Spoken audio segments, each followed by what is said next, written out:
ఈ సినిమా ఒక 2 years back, ఒక 1.5 ఇయర్ బ్యాక్ అనుకుంటా. వాసు నాకు ఒకరోజు కథ చెప్పాడు. ఎందుకంటే వాసు చేసే ఏ సినిమా అయినా ఫస్ట్ కథ నేనే వింటుంటాను. ఎందుకంటే ఇద్దరం ఒక రూమ్లోంచే స్టార్ట్ అయింది లైఫ్. వాసు ఏంటంటే మధ్య ఎందుకంటే తనకి స్టోరీ సెన్స్ మీద, అందులో ఉండే ఎంటర్టైన్మెంట్, ఎడిటింగ్ అన్నిటి మీద గ్రిప్. ఎందుకంటే ఒకరోజు మ్యూజిక్ డైరెక్టర్ రాకపోయినా ఆయన మ్యూజిక్ చేసేయగలడు. ఓ రోజు డైరెక్టర్ ఏమన్నా సిక్ అయినా ఆ రోజు డైరెక్షన్ చేసేయగలడు.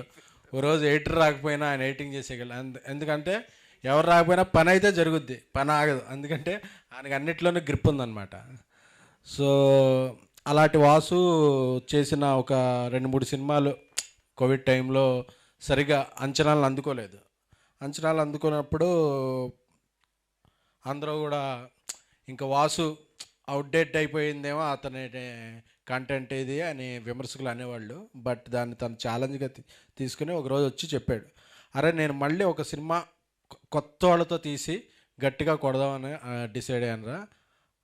ఆ ఎఫర్ట్ అయితే పెడతానురా. నేను మళ్ళీ నేను కథను ఎలా నమ్ముతానో ఒక డైరెక్టర్ అయితే నచ్చాడు నాకు అని చెప్పి మనోడు వచ్చి కథ చెప్పాడు. ఆ రోజు చెప్పినప్పుడు మన ఇద్దరం కలిపి ప్రొడ్యూస్ చేద్దామని చెప్పాడు.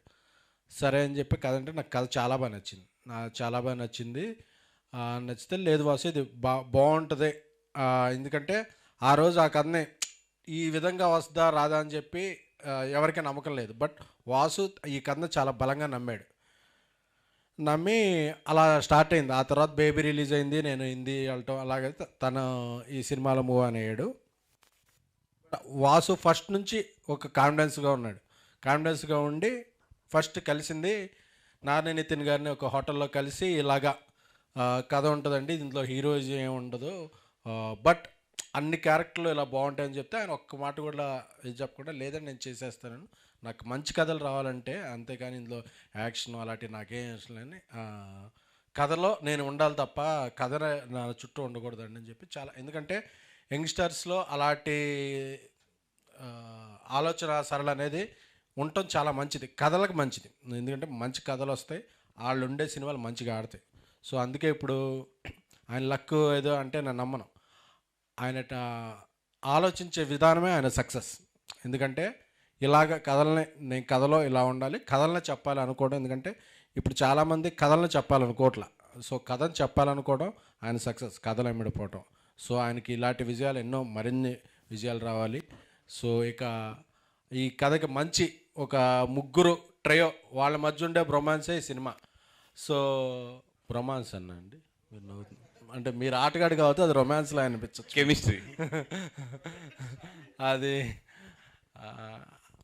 అంకిత్, కసిరెడ్డి ముగ్గురు వాళ్ళ టైమింగ్ బాగా కుదిరింది. సో వాళ్ళు టైంకి సెట్కి వచ్చారో లేదు తెలియదు, కానీ టైమింగ్ అయితే మాత్రం బాగా కుదిరింది.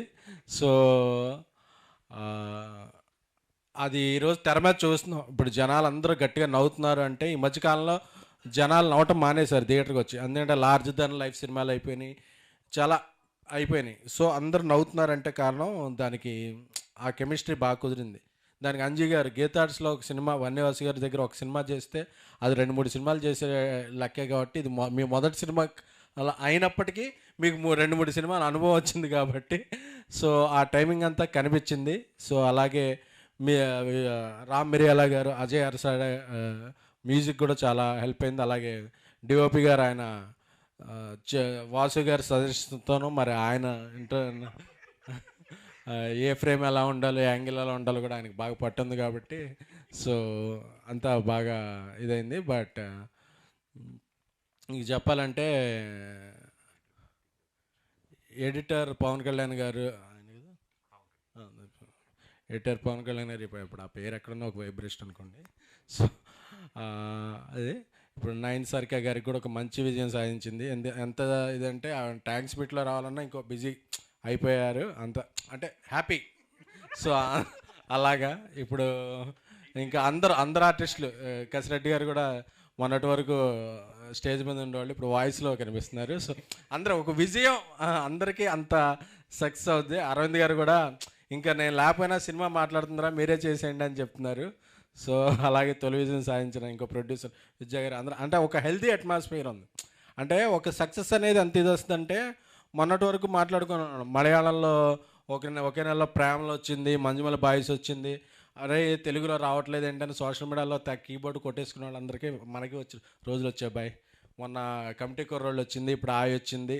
అలాగే ఈ నెలలో ఇంకా రాబోయే రోజుల్లో మంచి మంచి సినిమాలు వస్తున్నాయి. అంటే ఒకే నెలలో అంటే ఒక రెండు పెద్ద సినిమాలు ఆడటం విశేషం కాదు, కానీ స్టార్స్ లేకుండా కథే స్టార్గా రెండు సినిమాలు ఆడితే మళ్ళీ ఇండస్ట్రీకి మళ్ళీ ఒక ఇది స్టార్ట్ అయినప్పుడు అందుకని మనం ఎప్పుడు వేరే లాంగ్వేజ్ సినిమాలు చూసి అబ్బే అనుకోకర్లేదు. సో టాలెంట్ మన దగ్గర చాలా ఉంది. సో అలాంటి సినిమాలు వచ్చినప్పుడు మన ఆడియన్స్ ఇంకా బాగా ఆదరిస్తారు. ఎందుకంటే సింగిల్ స్క్రీన్ కల్చర్ మిగతా స్టేట్స్లో అంత ఉండదు, కానీ మనకి చాలా ఎక్కువ. సో ఆ సింగిల్ స్క్రీన్లో ఆడియన్స్ ఎంత ఎంజాయ్ చేస్తున్నారు, మల్టీప్లెక్స్లోనూ అంత ఎంజాయ్ చేస్తున్నారు. సో ఈ సినిమాలో ఉన్న ఎన్నో సన్నివేశాలు బన్నీవాసి గారు, మన అంజీ గారి నిజ జీవితంలో జరిగిన సన్నివేశాలే.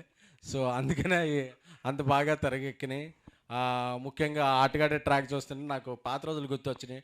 ఒక ఫ్లాఫీలో 6 ఫొటోస్ పట్టించడానికి ఎంత కష్టపడేవాళ్ళం అప్పుడు ఆ రోజుల్లో. అసలు ఆ కష్టాలన్నీ గుర్తొచ్చినాయి. పోరారే ఇంకొక 10 రూపాయలు ఇస్తాను 7వ ఫోటో ఎక్కించరా అన్న, లేదు సార్ స్పేస్ అనేవాడు. ఆ రోజుల్లో స్పేస్ కష్టాలు అలా ఉండేవి. సో ఆ సినిమా చూస్తుంటే ఆ రోజులన్నీ గుర్తొచ్చినాయి. అలాగే ఇంటర్వెల్ ముందు ఆ అమ్మాయి సర్వే దగ్గరికి వెళ్ళి అందరూ ఒకేసారి వెళ్ళి దొరికిపోతారు. ఇలాంటివి చాలా అసలు గుర్తొచ్చిందిరా. దొరికిపోయినప్పుడు ఏం గుర్తొచ్చింది?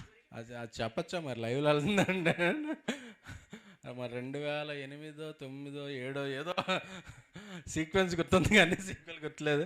అటువంటి అన్నీ అందరి జీవితాల్లో మనందరి జీవితాల్లో కూడా జరిగే సన్నివేశాలే. ఏం బ్రో కదా, అదే తమ్ముడు టైం ఫాలో అవుతాడు. సో ఎప్పుడు దొరికిపోలేదంట. బట్ దొరక్కపోవటం కాదు, దొరికిన మేనేజ్ చేయడం ఇంపార్టెంట్.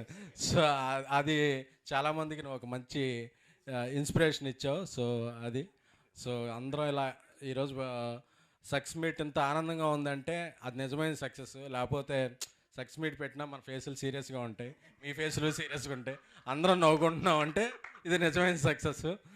ఎందుకంటే సక్సెస్ మీట్ పెట్టడం కామన్ కదా, సినిమా ఎలా ఉన్నా సక్సెస్ మీట్ పెట్టాలి, థ్యాంక్ యూ మీట్ పెట్టాలి.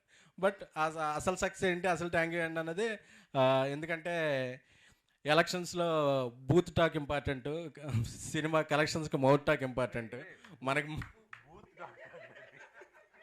Polling booth.